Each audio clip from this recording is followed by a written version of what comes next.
suis chef d'entreprise, je suis père de famille et je suis grand voyageur. Alors, je dirige depuis 25 ans une entreprise dans la région de Strasbourg, qui est la filiale française d'une entreprise industrielle allemande, et nous opérons en France une partie de l'Europe, l'Afrique, le Moyen-Orient et le sous-continent indien. Et notre spécialité, c'est l'inspection des bouteilles dans les usines d'embouteillage. Je suis également président du MEDEF Alsace depuis 6 ans et je milite au MEDEF depuis 20 ans. Bien, ça c'est plutôt pas mal. Alors, là, pourquoi vous vous présentez aujourd'hui au MEDEF? Quelle est votre ambition? Qu'est-ce que vous cherchez?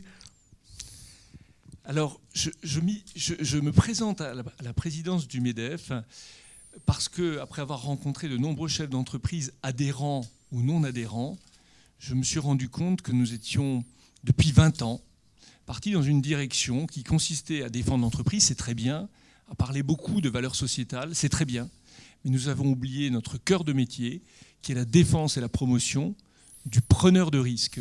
Des preneurs de risque, j'ai envie de dire, des entrepreneurs de risque. Des gens qui, dans tout le pays, décident de mettre en jeu leur patrimoine, leurs revenus, pour assurer leur subsistance et celle de leur famille. C'est eux qui créent la richesse, c'est eux qui embauchent, c'est eux qui investissent, qui innovent, voire qui exportent. C'est la raison de mon engagement. Je suis là pour porter la parole de tous ces preneurs de risques, ces entrepreneurs de risques en France. Alors, je voudrais dire que tous les internautes qui peuvent poser des questions, ainsi que dans la salle, à tout moment, vous pouvez intervenir. On est là pour ça. Mais vous étiez 9 au départ candidats. Vous n'êtes plus que 3 aujourd'hui. Comment vous l'expliquez? Nous étions 9 et nous sommes 3. Il y a 2 favoris. Mes chances d'être élu sont faibles. Mais maintenant, j'ai le maximum de chances d'être entendu. Et justement, de parler, d'exprimer ce que plus de 3 millions de chefs d'entreprise en France souhaitent que le MEDEF, qui est un organisme représentant le monde patronal, qui est celui qui représente toutes les entreprises, ce que le MEDEF doit faire pour créer de la richesse. Je vous remercie d'être ici et d'écouter ce que je vais vous dire. Alors, en tant que, comment dirais-je, chef d'entreprise, vous voyagez beaucoup. Quelle est votre perception de la France à l'étranger? Comment sommes-nous perçus aujourd'hui, vous qui voyagez beaucoup, puisque vous faites 80% de votre chiffre d'affaires à l'export? Je voyage dans le monde entier, mais principalement dans des pays où vous n'iriez pas en vacances. En tout cas, je ne vous le conseille pas forcément. Et ce dont je me rends compte, c'est que la France est très appréciée dans le monde. La France est très appréciée, mais les gens regrettent que son rang ne soit plus le même, que son influence, merci, que son influence ne soit plus celle qu'elle a pu avoir.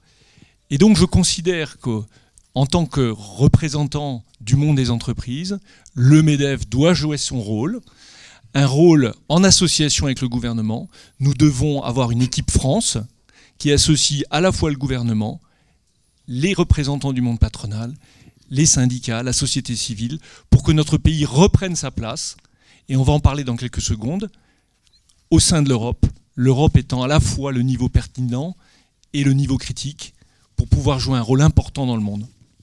On y reviendra. Alors, parlez-nous de votre projet. Alors le projet, je vous l'ai dit, c'est d'abord de se recentrer sur le rôle important dans la création de richesse des entrepreneurs, des chefs d'entreprise, des patrons, qui crée la richesse, qui permet d'avoir notre modèle social, la couverture sociale qu'ont tous les Français. Et c'est important que nous concentrions sur ce rôle. Alors je dis ça parce que les syndicats de salariés ne défendent pas l'entreprise, ils défendent les salariés. Et donc nous avons un rôle important à jouer avec eux, mais chacun défendant sa partie. Ça, c'est la première chose. Et pour que les chefs d'entreprise puissent créer de la richesse, il faut qu'ils puissent se concentrer sur leur métier. Et là aussi, nous sommes dans un pays particulier. Moi qui suis également président d'une branche régionale dans le commerce de gros et le commerce international, je travaille en association avec mes collègues, mes partenaires allemands dans le même domaine, et je me rends compte qu'en l'espace de 2 ans, nous avions 4 pages de réformes, et eux avaient 4 lignes. Si vous voulez, ceci explique aussi pourquoi notre balance commerciale est tellement différente. C'est-à-dire, pour être clair, le chef d'entreprise doit pouvoir se consacrer à son métier. Et si l'Allemagne a autant de succès à l'export, ce qui peut lui poser des problèmes d'ailleurs, on le voit aujourd'hui avec les États-Unis, c'est parce que les chefs d'entreprise peuvent se consacrer à leur métier. Et donc, ce que je propose, c'est de ralentir le déluge administratif, réglementaire, législatif qui nous arrive en France. Vous voyez par exemple, prenons un exemple, le domaine de la formation. Une loi en 2000, une loi en 2004, une loi en 2007, une loi en 2009, une loi en 2014, une loi en 2018. Comment voulez-vous que des entreprises de 50, de 100, de 200 puissent sans arrêt s'adapter à ce déluge réglementaire? Et donc, ce que je propose, c'est de négocier avec les pouvoirs publics, avec le gouvernement, un pacte de stabilité réglementaire qui consisterait à nous dire ce qui va se faire dans les années à venir. Alors je vous donne un autre exemple, le projet de loi Pacte, un projet de simplification, un projet pro-business. Très bien. Il a fallu attendre des semaines pour qu'on nous le présente. Ça y est, il a été présenté au Conseil d'État, nous en avons eu copie, et nous allons pouvoir maintenant prendre une position. Mais pendant des semaines, nous avions tous les 3 jours un des articles qui nous était dévoilé et qui nous surprenait. Il faut que nous ayons visibilité, nous jouons ensemble, les entreprises, le gouvernement, il faut jouer collectif. Où allons-nous sur les 4 dernières années du quinquennat? Alors, non seulement la France, mais aussi l'Europe. C'est le 3e sujet. De plus en plus de réglementations proviennent de Bruxelles et de Strasbourg, et nous sommes sous-représentés dans les 2 villes. Il y a 3 lobbyistes français du MEDEF, il y en a 30 du BDI, les Allemands, il y en a 20 du Confindustria, les Italiens, et il nous faut absolument renforcer notre représentation d'une part, et d'autre part travailler en partenariat avec nos collègues allemands et italiens pour défendre nos entreprises face à des multinationales aujourd'hui américaines qui ont pris des positions dominantes, je pense aux GAFA, dans le domaine des moteurs de recherche, dans le domaine des réseaux sociaux, dans le domaine du transport des personnes, dans le domaine du tourisme. Nous devons travailler ensemble pour un lobbying pro-business et pro-entreprise européenne, de manière à ce que nous gardions des places et que la concurrence ne soit pas tuée. Demain, aujourd'hui, ce sont les Américains, demain, ce sont les Chinois, après-demain, les Russes et les Indiens. À nous de jouer collectif, l'équipe de France doit jouer collectif en Europe pour défendre nos entreprises européennes. On pourra y revenir tout à l'heure, mais nous réagissons trop lentement et il y a encore trop d'égoïsme. Avant toute chose, nous avons une question d'un internaute.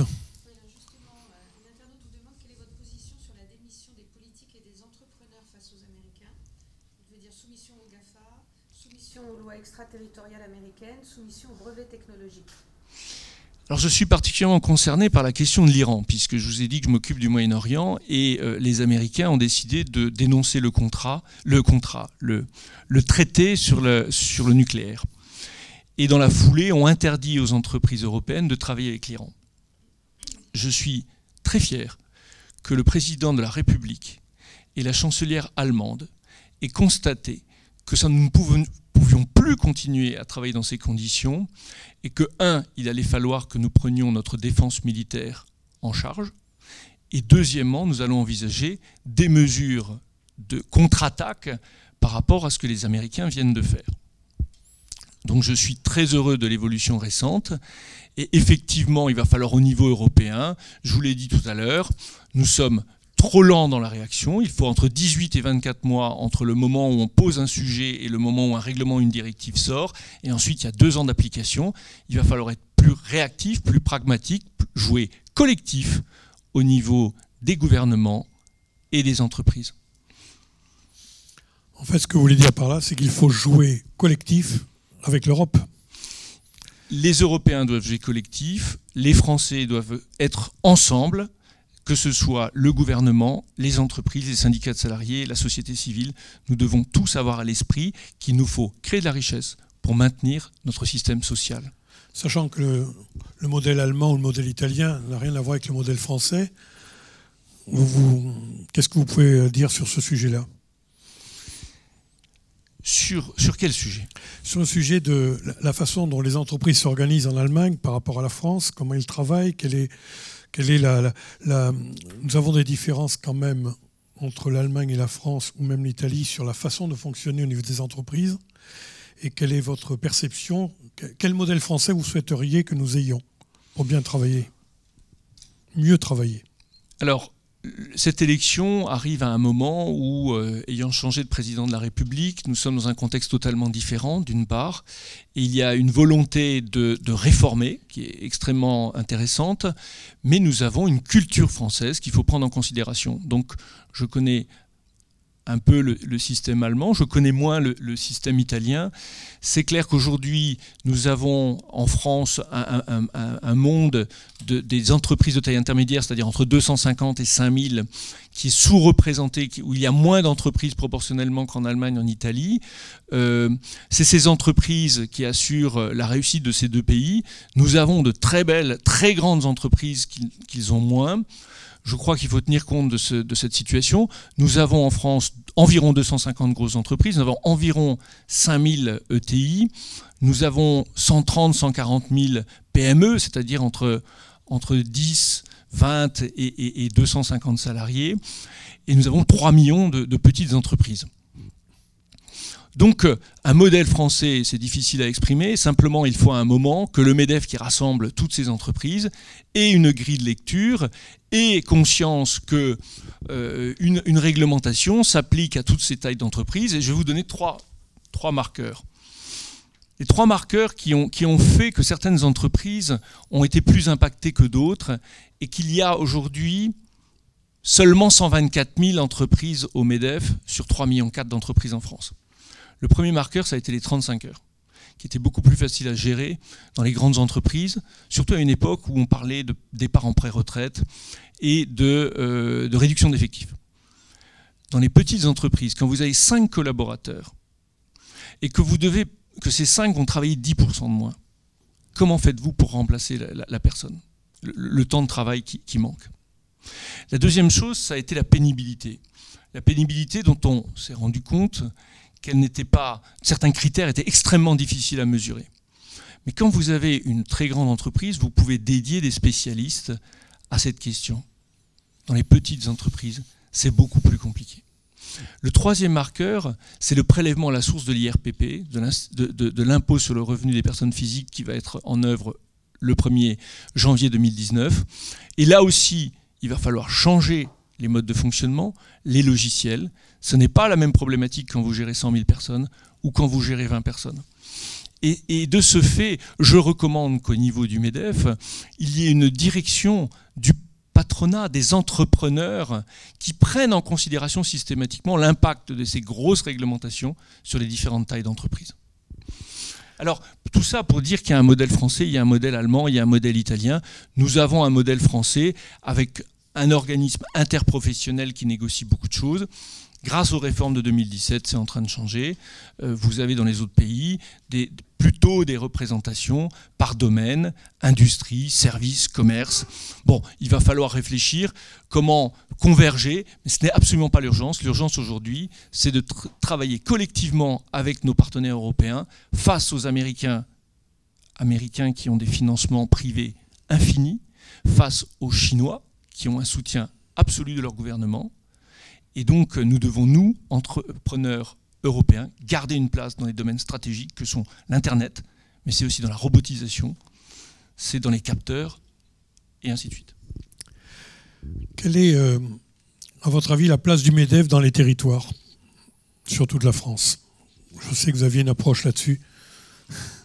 Alors, l'organisation de la représentation interprofessionnelle française fait que le MEDEF est structuré avec ce qu'on appelle en jargon des fédérations, ce qu'on va appeler des branches professionnelles, qui ont en général en charge la défense et la promotion d'un métier, d'une part, Donc c'est une espèce d'activité corporatiste qui consiste par exemple à défendre l'ameublement ou la chimie ou la pharmacie. Et puis ensuite vous avez un aspect social qui est la convention collective qui régit les relations, le contrat de travail entre l'entrepreneur et ses salariés. Et donc vous avez un problème, c'est que vous avez aujourd'hui 86 fédérations qui adhèrent au MEDEF sur un total de 800 conventions collectives. Donc vous avez un foisonnement en France qu'il va falloir régler. C'est un des enjeux des années à venir pour le patronat. La deuxième chose, c'est que vous avez donc des branches, 86, qui sont membres du MEDEF, et vous avez environ 120, ce qu'on appelle territoires, qui sont des MEDEF de terrain, qu'on appellera de proximité, et des MEDEF régionaux, qui correspondent globalement à la structuration administrative française. Et donc, le rôle de ces MEDEF de terrain est à redéfinir. C'est-à-dire qu'au sein de notre organisation, il y a d'abord beaucoup de diversité, ce qui rend difficile la mise en relation des différents acteurs, des différents adhérents de notre maison. Et la deuxième chose, vous avez sur le terrain une nécessité de représenter les chefs d'entreprise par rapport aux collectivités publiques d'une part, et d'autre part, vous avez une nécessité de créer du lien entre les chefs d'entreprise qui sont détachés de ce qui se passe dans la capitale française et a fortiori à Bruxelles. Donc le rôle des territoires, c'est sur le terrain de défendre et de promouvoir au niveau local le preneur de risque, et d'autre part, son rôle, c'est d'assurer une liaison avec le MEDEF national qui, lui, est en contact avec le législateur, avec les pouvoirs publics. Voilà. Et aujourd'hui, nous avons un problème de lisibilité de notre organisation, et c'est important que nous simplifions et nous accordions plus d'importance aux chef d'entreprise sur le terrain et sur sa problématique. C'est ce que je vous ai dit tout à l'heure. Il faut se concentrer sur la défense et la promotion du preneur de risque, du chef d'entreprise, de l'entrepreneur de risque, là où il travaille. Vous aviez parlé à Lyon, lors de votre présentation, de verticalité et d'horizontalité et de transversalité pour le MEDEF. Oui, je reviens sur ce que je vais essayer de schématiser la situation. Nous avons, typiquement français, un problème de millefeuille. Nous avons un niveau national, nous avons un niveau régional, nous avons un niveau territorial, et je n'irai pas dans la description du système administratif français. Et le problème que nous avons, c'est qu'il y a une difficulté aujourd'hui dans l'organisation actuelle à diffuser l'information non pas du haut vers le bas, ce qui fonctionne bien, mais du bas vers le haut. Et c'est là que je propose qu'on utilise les mêmes outils qu'utilisent aujourd'hui les pouvoirs publics, le gouvernement, des consultations participatives électroniques, des appels à volontariat pour changer le modèle. C'est ce qu'on pourra appeler des états généraux, où on va à un moment se poser la question: comment peut-on fonctionner pour qu'entre la capitale, qui nous représente au niveau des pouvoirs publics français et au niveau de l'Europe, et le terrain, on va pouvoir échanger plus vite. Plus vite, je vous l'ai dit, au niveau européen, nos concurrents internationaux peuvent aller très vite. Nous voyons également que nous avons un gouvernement qui est capable d'aller très vite. Donc il va falloir que le MEDEF se réorganise. C'est un point aussi que je voulais évoquer à cette occasion. Il va falloir s'organiser pour faire circuler l'information. La deuxième chose, c'est que les territoires français se connaissent peu. Il y a un problème horizontal et il va falloir que nous nous organisions pour que nous nous rencontrions régulièrement et que nous apprenions à nous connaître. Ce qui nous permettra aussi d'avoir un débat beaucoup plus général et animer une sorte de démocratie patronale au sein de notre mouvement. Et ensuite, vous avez un problème au niveau national. Entre les différentes branches, vous avez un problème de communication, avec des sujets comme par exemple les gros donneurs d'ordre, les sous-traitants. Comment doit-on régler ça? On l'a vu avec les assises de l'agroalimentaire, où d'une part les producteurs agricoles à juste titre, se plaignaient. Les industriels avaient d'autres considérations et les circuits de distribution également. Nous sommes confrontés à différents enjeux, aujourd'hui de modernisation, de remplacement de collaborateurs par des robots, par l'intelligence artificielle. Il va falloir que les différentes branches travaillent ensemble pour voir l'impact sur les filières. Et donc, je vais vous donner un exemple qui est souvent cité, ça va être dans la grande distribution, le remplacement progressif des agents de caisse par des automates. Il va falloir que collectivement, nous répondions à ce qui pourrait être la sidérurgie de la décennie. Il faut qu'on travaille en transversalité entre les branches, il faut qu'on travaille en transversalité entre les territoires, entre les différentes MEDEF de terrain en France, et il va falloir travailler à améliorer la communication entre les acteurs nationaux et européens et le chef d'entreprise de terrain. Les relations du MEDEF avec les chambres de commerce, vous pourriez en parler, en province notamment, qui est sûrement plus proche qu'à Paris. Alors, je pense qu'à Paris, qui est également une province, contrairement à ce qu'on pourrait penser, il y a de bonnes relations. Alors, aujourd'hui, les corps intermédiaires, vous le savez, sont remis en question. Je pense que c'est une erreur. Regardez comment, pendant un certain nombre d'années, on a considéré que l'armée n'avait plus d'intérêt, et on s'est rendu compte un jour qu'elle était très utile. C'est-à-dire que le jour où il n'y a plus d'organisation patronale et syndicale de salariés pour représenter, pour porter la parole, surtout dans un pays centralisé comme la France, pour pouvoir apporter au pouvoir public le point de vue de ces acteurs, eh bien, nous aurons un énorme problème. Alors les chambres de commerce et d'industrie existent depuis plus de 200 ans et ont un rôle de représentation, un rôle légal de représentation des chefs d'entreprise. Et aujourd'hui, un rôle aussi consultatif sur la stratégie économique et d'aménagement du territoire. Ils ont également un certain nombre de domaines qu'ils règlent, qu'ils administrent, comme par exemple dans le domaine de l'apprentissage, ce sont souvent eux. Ils gèrent des aéroports, des ports, etc. Là aussi, il y a une redéfinition qui est en cours avec les pouvoirs publics du rôle des chambres de commerce et d'industrie. Et le problème auquel sont confrontés, comme tous les corps intermédiaires, est un problème également de financement. Voilà, donc les chambres de commerce et d'industrie voient leur financement réduit par les pouvoirs publics, numéro 1. Numéro 2, les chambres de commerce et d'industrie voient leur rôle évoluer et les pouvoirs publics vont prochainement nous dire quel sera leur rôle. Et nous travaillons avec les chambres de commerce et d'industrie, et c'est pour ça que je pense qu'il est très important que notre rôle soit bien précis, que leur rôle soit bien précis, et que nous travaillons main dans la main, comme ça se passe dans beaucoup d'endroits. Quel message pourriez-vous donner aux startups, aux gens qui démarrent une entreprise?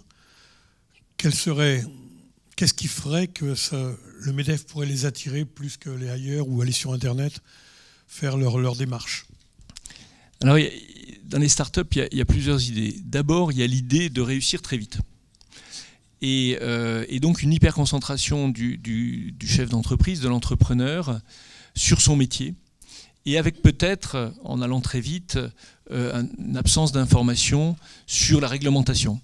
Et je sais que lorsqu'on approche des start-upers, des créateurs d'entreprises, et qu'on leur explique l'intérêt du MEDEF qui peut les conseiller, qui peut les aider sur la partie réglementaire et sur la partie sociale, ils se rendent compte de l'importance de notre rôle.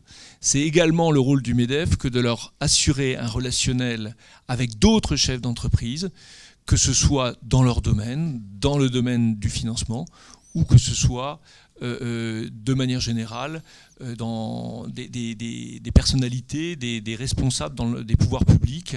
Nous avons la possibilité, nous avons un réseau énorme, et pour le jeune chef d'entreprise ou le chef d'entreprise qui crée une start-up, nous sommes la structure qui leur permet d'être en contact avec les autres, et c'est très important.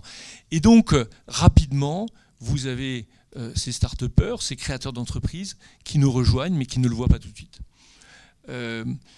La deuxième chose, c'est que nous constatons, et depuis plusieurs mois, nous sommes obligés de nous remettre en question, avec les nouveaux outils, je pense à Internet et au téléphone mobile, vous avez une évolution des mentalités. Et je le vois avec mes enfants, je le vois avec mes collaborateurs, je le vois avec les chefs d'entreprise. et il va falloir s'adapter.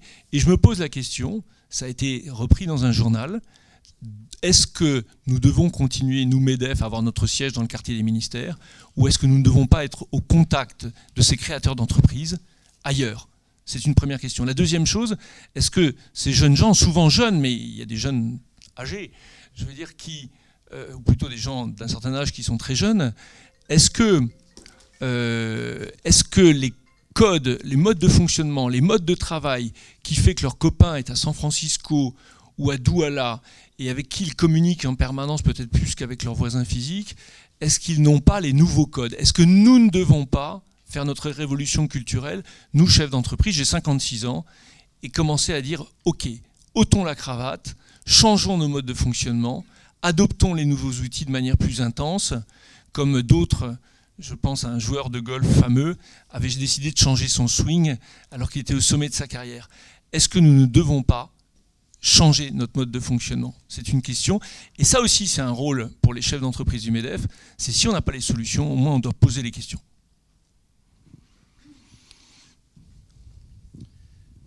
Monsieur, si vous le permettez, 3 petites questions très directes. Quelle note, en dehors de la diplomatie traditionnelle, quelle note donnez-vous au mandat de Pierre Gattaz au moment où il quitte ses fonctions? Première question. Deuxième question. Êtes-vous macroniste? Je le subodore, mais j'aimerais que vous nous disiez ce qu'il en est exactement. Et puis, troisièmement, j'ai été surpris tout à l'heure, mais vous l'avez dit vous-même, vous ne jouez pas gagnant, vous êtes le 3e. Est-ce que vous avez comme objectif, peut-être ça pourra être mieux, d'arbitrer entre les 2 actuels favoris pour la présidence du MEDEF? Ou est-ce que vous vous tiendrez à l'écart, ou est-ce que vous les renvoyez dos à dos?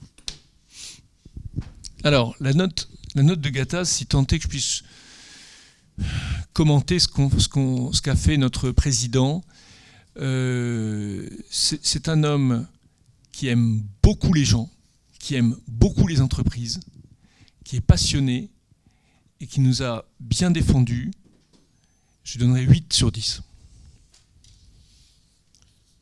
La deuxième question sur le macronisme. Si je suis macroniste, alors je suis un simple citoyen français et je suis très heureux que nous ayons eu ce changement avec un président jeune, intelligent, brillant, ouvert sur le monde et qui a rétabli, qui n'a pas avantagé les entrepreneurs et les patrons, mais qui a rétabli un équilibre qui fait que celui qui prend des risques ne se fait pas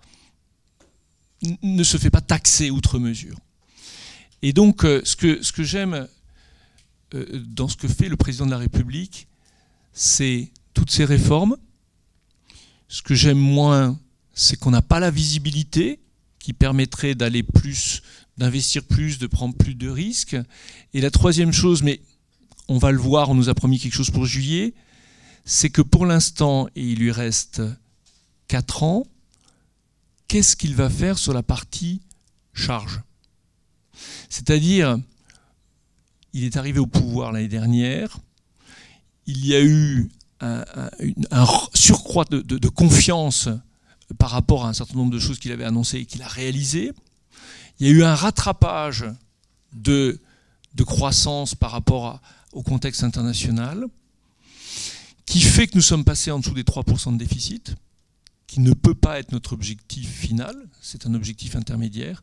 Mais pour l'instant, ça c'est les côtés produits, c'est-à-dire qu'on a eu une augmentation de 19 milliards de la masse salariale, ce qui a fait environ 10 milliards de ressources supplémentaires. On n'a pas touché à l'administration, on n'a pas touché à la sécurité sociale. On y reviendra tout à l'heure, en tout cas j'y tiens beaucoup, parce que si la croissance se ralentit, nous aurons un problème. Soit il sera obligé de nous taxer plus, soit il sera obligé de refaire du déficit. Donc il y a urgemment, nous qui sommes champions du monde de la dépense sociale et champions du monde de la dépense publique, on doit faire quelque chose à ce niveau-là.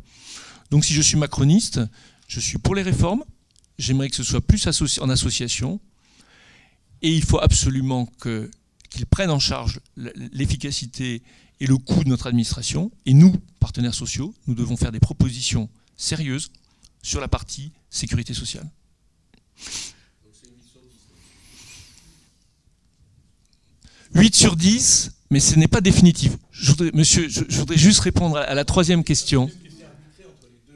Je n'ai pas cette prétention. Vous savez, je vous ai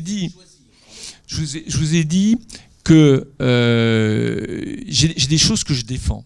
Et je n'ai aucune ambition personnelle. Donc, vous savez, nous étions 9 au début, et depuis 3 mois et demi, nous parlons tous ensemble. Donc, évidemment, aujourd'hui, je parle avec l'un et avec l'autre en disant, mais qu'est-ce que vous allez faire? Qu'est-ce qu'on va faire? Voilà. Et donc, s'il y a un moment... Vous avez une préférence? Non. Non, j'ai pas de préférence. L'objectif, c'est ce qu'on va faire. L'objectif, c'est ce qu'on va faire. Ce sont 2 hommes de grande qualité. L'objectif, c'est ce qu'on va faire. Et donc, c'est une possibilité et vous serez informés, vous qui êtes présents aujourd'hui, de ma position d'ici le 3 juillet. Et dans un souci d'efficacité. Est-ce que du coup, vous allez vous désister ou vous allez jusqu'au 3 juillet, en fait, c'est la question? Vous savez, il y a 3 scénarios. Soit je vais jusqu'au 3 juillet, soit je me désiste et je ne donne pas d'avis sur mes compétiteurs, soit l'un d'entre eux exprime clairement que les priorités qui sont d'avoir une structure qui répond aux problématiques, aux enjeux des chefs d'entreprise, je ne les ai pas cités, mais c'est un enjeu social, c'est un enjeu de couverture sociale, c'est un enjeu fiscal, c'est un enjeu de santé, mais pas au sens sécurité sociale. Imaginez la charge mentale d'un chef d'entreprise qui voit le déferlement réglementaire et qui voit l'innovation, qui voit la concurrence étrangère, qui voit la numérisation. C'est un enjeu de responsabilité pénale. Rappelez-vous de Nicolas Sarkozy en 2007, qui à l'université d'été nous avait promis la suppression de la responsabilité pénale du chef d'entreprise. Et enfin, c'est une question de rebond. Comment le MEDEF aide les chefs d'entreprise à rebondir?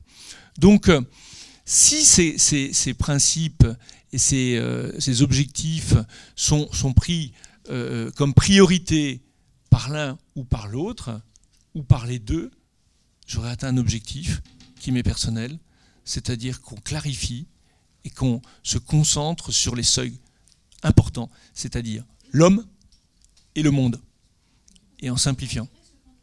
Comment? C'est possible. C'est un des 3 scénarios. Je peux vous demander 4 toutes petites précisions, s'il vous plaît. Premièrement, vous vous portez en porte-parole, en quelque sorte, des entrepreneurs, mais vous-même, vous n'êtes pas entrepreneur. C'est ma première question. Ma deuxième question, vous tempêtez contre cette tendance à légiférer, réglementer, etc.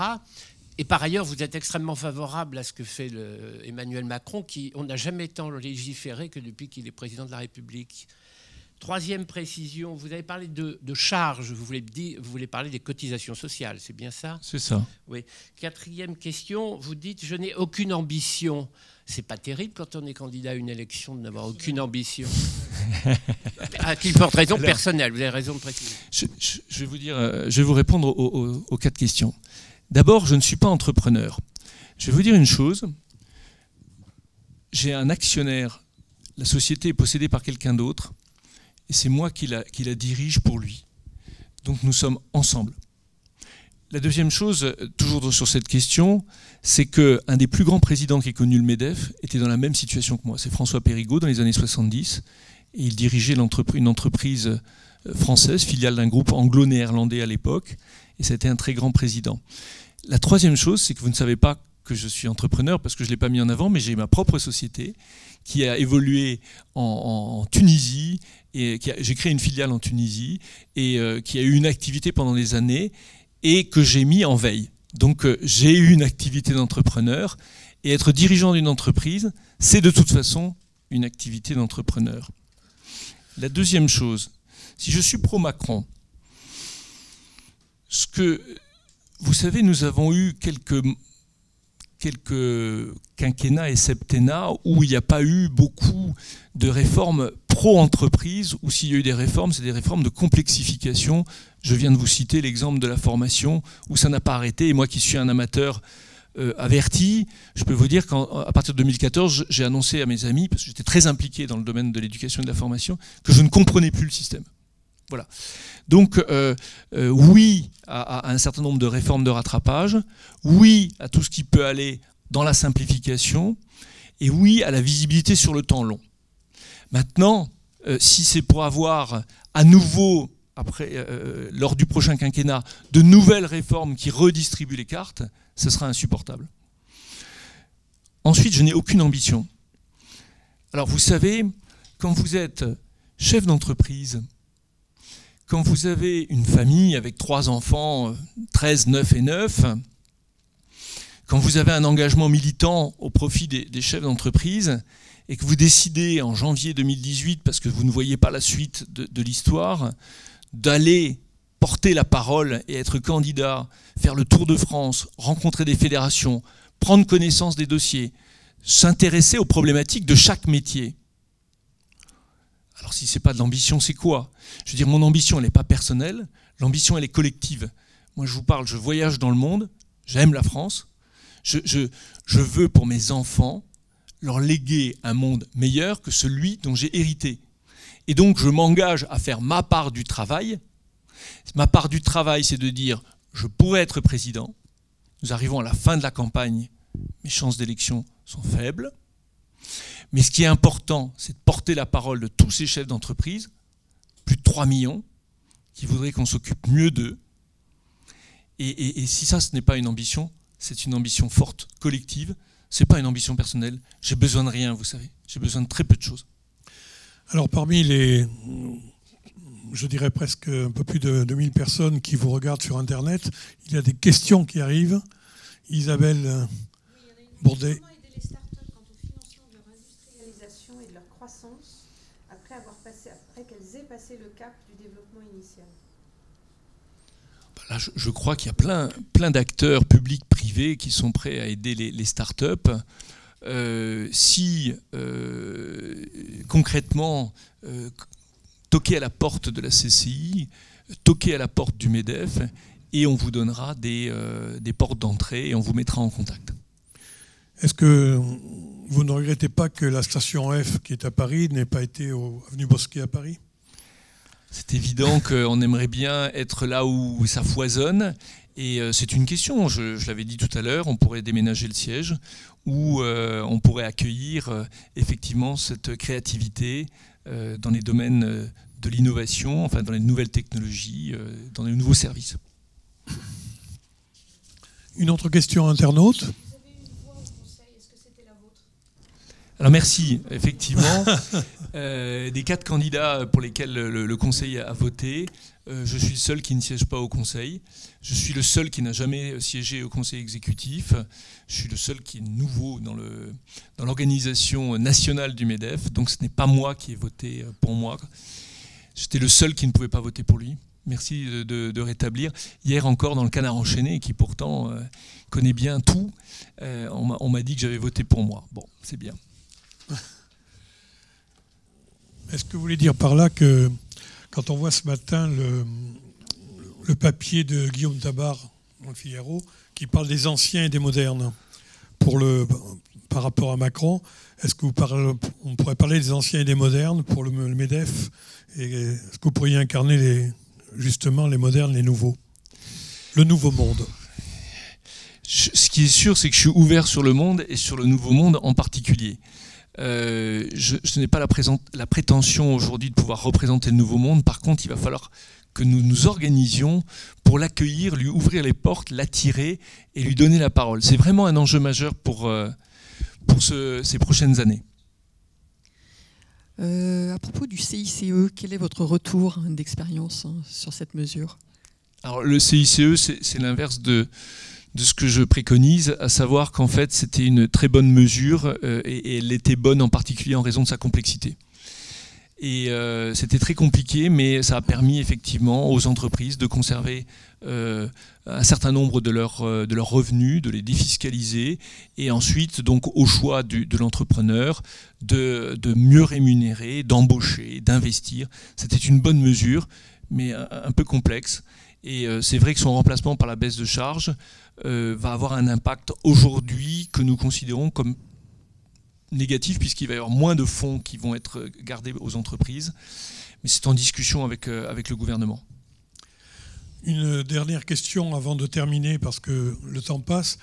Au niveau de l'apprentissage, j'avais cru entendre un jour à Carcassonne que vous disiez aussi que les jeunes apprentis, on aurait pu moderniser leurs fonctions en les nommant comme étant des étudiants à part entière, et qu'ils pourraient avoir de ce fait une meilleure compréhension de leurs parents sur le terme d'apprenti et d'apprentissage. Alors l'apprentissage est un très vaste sujet. Il est clair que, de mon point de vue, l'apprenti est un étudiant.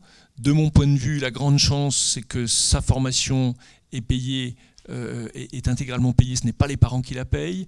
L'apprenti, c'est un jeune ou un moins jeune, puisque je suis très heureux qu'on l'ait ouvert jusqu'à 30 ans, qui va passer du monde des études pour les plus jeunes au monde de l'entreprise, tout en étant à la fois dans les études et dans l'entreprise. Je trouve ça formidable parce que vous savez vous savez pourquoi vous apprenez.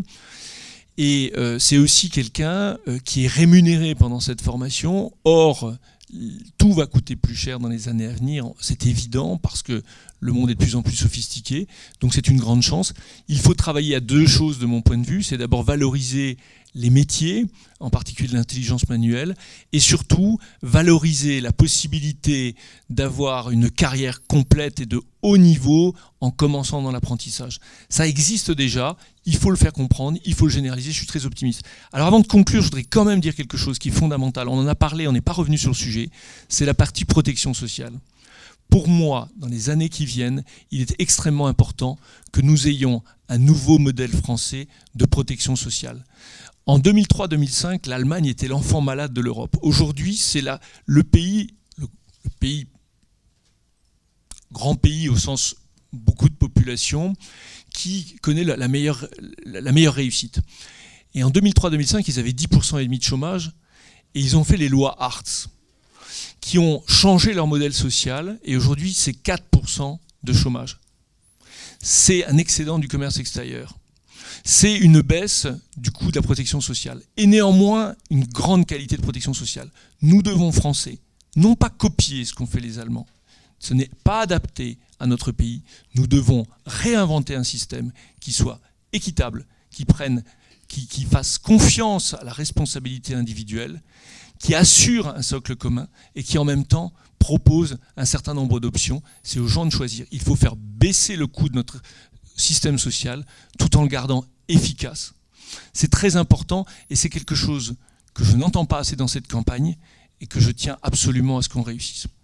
2 minutes pour conclure et nous dirons au revoir à tout le monde. Alors pour conclure, je vous ai décrit ce qui me paraissait important. Je suis très optimiste parce que nous sommes dans un contexte français favorable, avec un gouvernement qui effectivement a pris en considération qu'il fallait lâcher les entrepreneurs, les preneurs de risques, les entrepreneurs de risques, leur donner la possibilité de créer de la richesse. Je suis optimiste parce qu'on voit que l'Europe a réagi, que ce soit le président de la République ou la chancelière, sur les questions de défense et sur les questions de défense des entreprises européennes. Je suis optimiste parce que les bonnes questions sont en train d'être posées, je vous l'ai dit, sur la question de la protection sociale, mais on voit bien qu'il y a aussi une volonté de rendre notre administration plus efficace et moins chère. Je suis optimiste parce que nous avons une jeunesse formidable qui est en train d'utiliser les nouveaux outils, et c'est au président du MEDEF, le prochain, d'accompagner cette évolution, et je ferai ma part du travail, quoi qu'il arrive. Je vous remercie. Merci Olivier Klotz. Et à tous, nous disons à bientôt et merci de nous avoir écoutés au cours de cette émission. Merci. Merci le Presse Club. Merci au Presse Club.